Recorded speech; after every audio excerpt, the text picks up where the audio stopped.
Поки Катрусі немає, вона пішла на закупи, але скоро вже повернеться. А ось, напевне, і вона. Здрастуй, Катрусю. Дозволь мені потримати твій кошик. Ой, який він важкий. Малята, давайте, поки лялька роздягається, ми з вами роздивимося, що ж купила Катруся. Малята, що це? Так, це помідор. Що це? Це морква. Як називається цей овоч? Правильно, цибуля.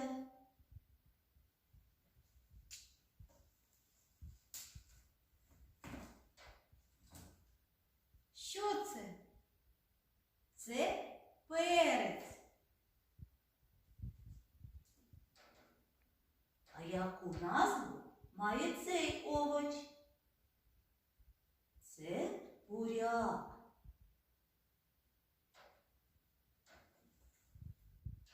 Що це?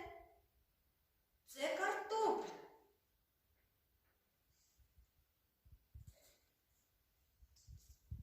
Діти, а це що я дістала?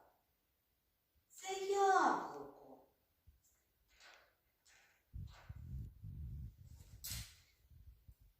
Що я дістала?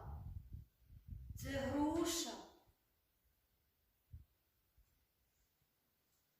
І останнє, що у нас малята? Це капуста.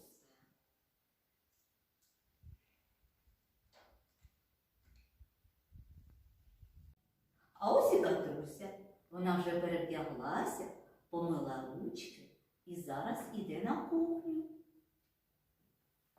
Катрусь, а що ти хочеш приготувати з цих продуктів? Малята, Катруся хоче зварити борщ. Давайте допоможемо їй в цьому. А ось в мене є велика кастрюля. Давайте я поставлю її на плиту і будемо починати варити борщик. Першим в кастрюлю ми покладемо буряк. Ось він.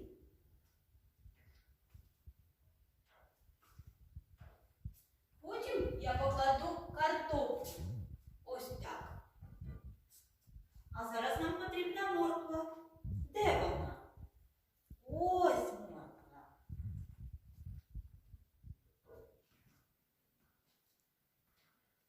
Потрібна цибуля. Ось так. Малята, подивіться, а що це Катруся взяла? Це груша. А як ви гадаєте, чи кладемо ми у борщ грушу? Ні, груша в борщі не потрібна. Залишимо її на таці.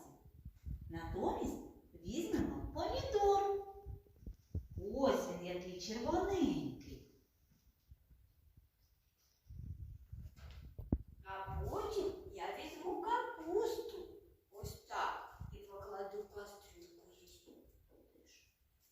І останнім додамо в наш борщ перчик. Ось і перець. Закриваємо кришечкою, будемо варити борщик. Малята, а подивіться, що у нас залишилось на таці? Це груша, А це яблуко. а як все це можна назвати одним словом? Це фрукти. А що можна зварити з фруктів? А я знаю, з фруктів можна зварити компот. Катруся обов'язково зварить собі смачний компот. Як приємно пахне! Смачного тобі, Катрусю!